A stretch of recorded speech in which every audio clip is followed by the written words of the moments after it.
Hey guys, it's me and our gaming. Welcome back to the second season that I'm doing this. Chapter 2, Season 4 recap time.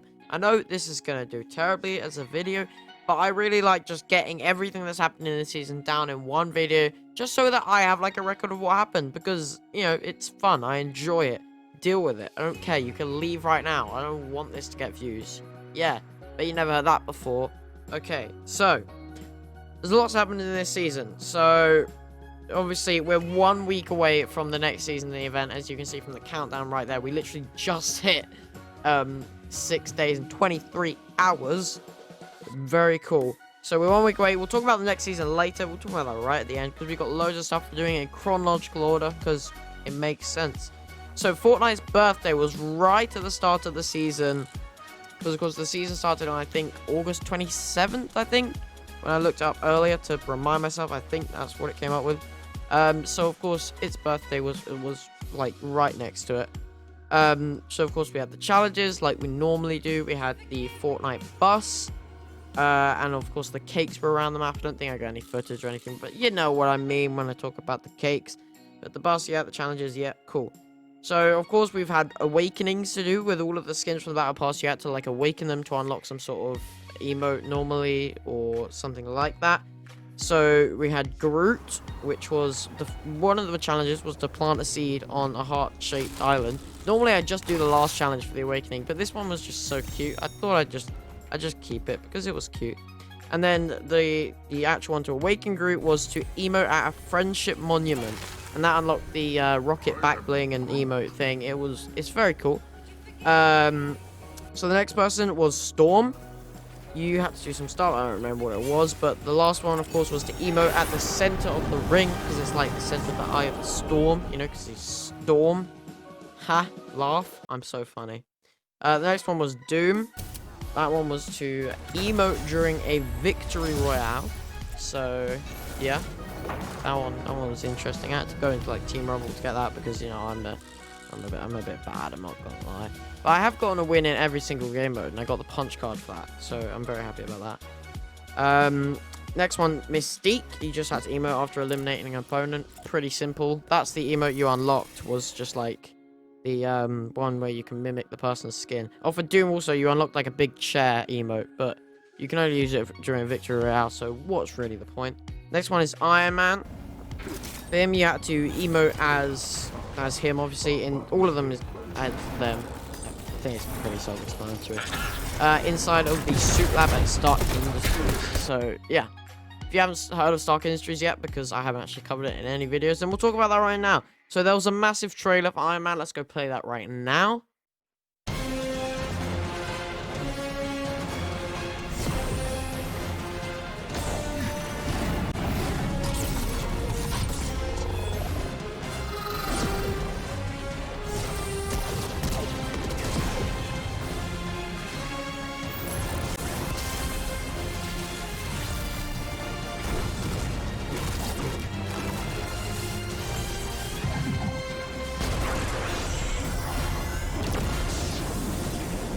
Of course, you just saw that was about him and all the mythics and the new location, Stark Industries.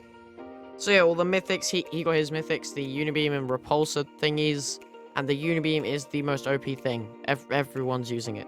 Like, if you get the chance, you're using it. Like the Doctor Doom ones, if you get the chance, yes, you'll think about it, but most likely you'll leave them behind. Iron Man Unibeam, it's never left behind.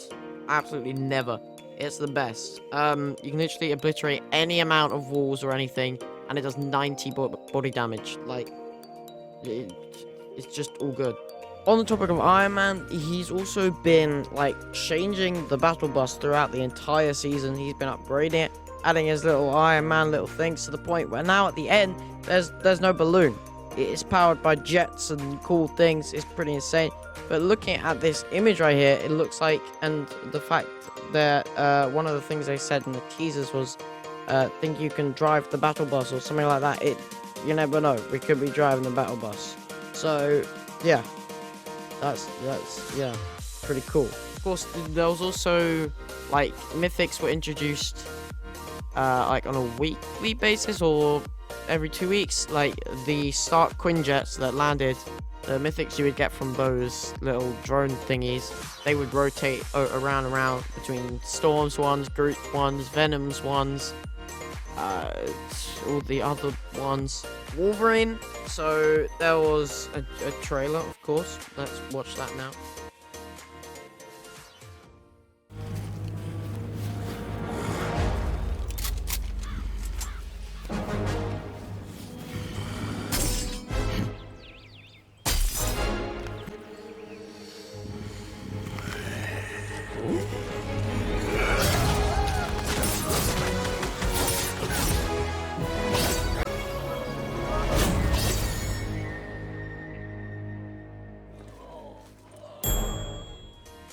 So that had that nice little Deadpool Easter egg kind of thing right at the end there.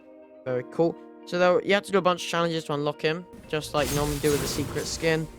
But the last of which was to kill him as like the boss, because he was the boss roaming around reaping woods. So of course I did that, and I got him. You just get him the skin for doing that challenge, which is very cool. You could also awaken him like all of the other heroes. What you had to do then was literally just emote as him. Literally. That was basically nothing you had to do, just emote. And then you unlocked an emote where you could use his claws as your pickaxe, so that's pretty cool. So of course, as per every week, once you get a certain amount of weeklies, you take a look. No, not here. What am I doing? You do a certain amount of weeklies, you get the variants. Oh, these are all the Wolverine challenges. And you get the variants, of course, first 2 weeks, then week 24, week 5 and 6, 7 and 8, 9 and 10, and I think this was for completing all of them. I'm not sure, but of course that was the last secret one. And after that, you also have all of the silver rat skins for getting up to a certain level, and then all the gold ones. I haven't got to the rainbow type ones after that, but I don't think I'm going to. In terms of challenges, of course, I've done all of my weeklies. Then there were also 3 weeks of XP extravaganzas. I've done week 1. I've nearly done week 2, and I haven't done any of week 3 yet. I don't know if I'll get the chance to, but I don't really care. It's just the variants of the skins. I'd like to get them, but equally, the chances of me getting all of them are quite low, so there's not really much point. So there's been there's been a bunch of Marvel skins added, like Venom. There's been Daredevil, a white version of Black Widow. So they're all pretty cool. Also, we have the new item shop layout, which is very nice. You see this? Yeah, it's very cool. We can actually take a look at all of the Marvel ones here. So they just seem to be constantly in now. Every single Ghost Rider and Silver Surfer are the other two I was forgetting. Oh, and Blade, but he's relevant, no one cares. So yeah, there's also been 2 Marvel modes throughout the season. One of them is called Marvel Knockout, the other is Marvel Standoff. In Marvel Knockout, it's like a tournament, like the tournaments we had like last season, where you go, you know, round of 16, then quarterfinal, semi-final, then the final. I've won both of those modes, by the way, pretty pro. So yeah, the Marvel Knockout is literally just the tournament, but with only Marvel Mythic superpowers. And the Standoff, I think it's like 20v20, maybe 10v10, I don't know. You get like 3 lives, I think. And of course, it's only superpowers. I got victory royales in both, obviously, because I'm a pro. On to the events and collaborations for this season. First event, one of the first, was it the first? I don't know. It might have been like midway through, but we had the Fortnite Mares event, which was for Halloween, obviously. So there was a trailer for that, the Midas's Revenge trailer. You can take a look at that right now. The following event is rated F for Fortnite Bears. This fall, vengeance is a dish best served gold. Midas's Revenge. The shadows will rise. Buckle up. The spirit world kicks into high gear. If you can't beat him, join him.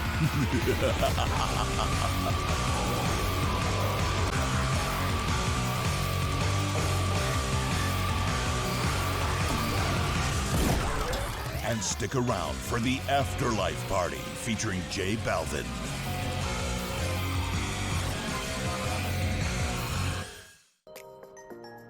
Then that whole event came with challenges, and then solos, duos, and squads were replaced with Fortnitemares versions. But when you died in Fortnitemares, you respawned as a ghost. So that it was very interesting.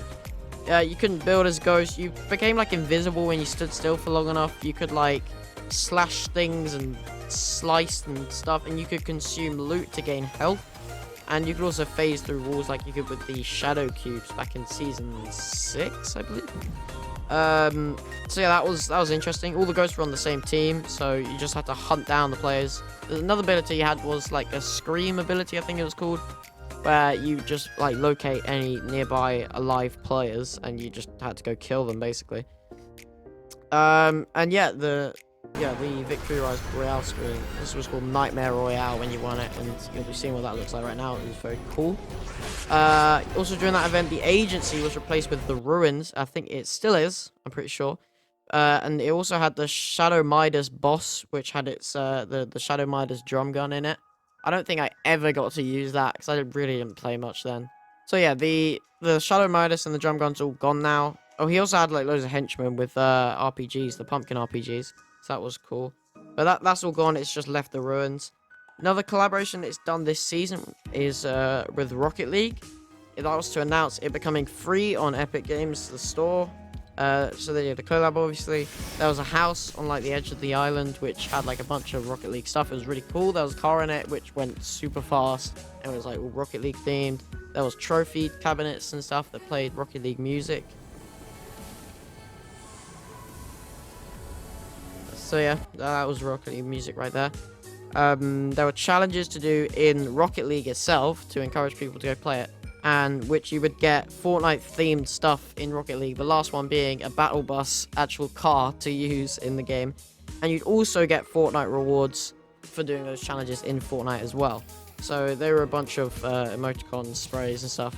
I actually really do like the backing music that they put in Fortnite from Rocket League. Another collab they did was with Lachlan, add to the Icon series. I got that because he's cool. So yeah, he came with a skin, he got a emote here. Then of course the pickaxes, which I think are really cool. And the back bling as well. And of course, our favorite storyline throughout the entirety of Fortnite, the Gnomes. So there was an evil gnome that came back this season. He made some evil slurp juice type thing which exploded and stuff. It was crazy. I had to go around trying to stop him. I didn't actually like do most of the challenges. I did the last two challenges, which was where you had to like get in a vat of slurp juice and change it with slurp juice by simply being in it, because that makes sense. Then you also had to like run towards where the gnome was, and he flew away and he crashed, and here is his grave. May he rest in peace. He is an evil gnome, but still, you know, all gnome lives matter. So yeah, you could just get like a bunch of XP for doing those challenges. So yeah, lastly, the next season and the event, it's going to be insane. So Galactus has been getting closer and closer to the island throughout the entire season. He started off as a tiny little purple dot in the sky, then he's been getting closer and closer until we could see him in the sky, and then a few days ago he just disappeared out of nowhere. And as that happened, the timer countdown started from 10 days, I think it started. And it's just been counting down since, obviously. And you can actually see his, like, the start of his helmet poking out of the water a little bit off the island right now. You can really get a scale for his size. He is going to be ginormous. And I think we're going to get jetpacks to fly around. We've already got some teasers, which you'll be seeing on screen right now. Some teasers from Epic and stuff, which is pretty cool. We've got this whole Fortnite crew thing, which is like a monthly subscription. It's like $12 a month. I don't know. I haven't converted it to pounds. I've only seen it written in dollars. $12 a month to get like a skin and always have the battle pass unlocked and 1,000 V-Bucks. It's really bad, I think. The skin's pretty cool, but I reckon they'll get worse. They're just starting off with a good one. So we don't actually know what the event's going to be this season. It hasn't been leaked at all. But it might be a fight. It might be just us watching a big fight of something. I don't know. But it's very likely that there's gonna kind of be a black hole thing after the event. It's gonna go down, and then it'll be back the next day when the new season comes out. So yeah, I think that is about it, guys. I will see you all in the next video, which will most likely be the event, the Devourer of Worlds event. It's gonna be really cool. I'm really excited for the event in the next season. Oh, there's also like a Mandalorian skin leaked for next season, so that could be interesting. But yeah, I'll see you guys in that next video. Like, subscribe, do all that good stuff. See you then, and goodbye.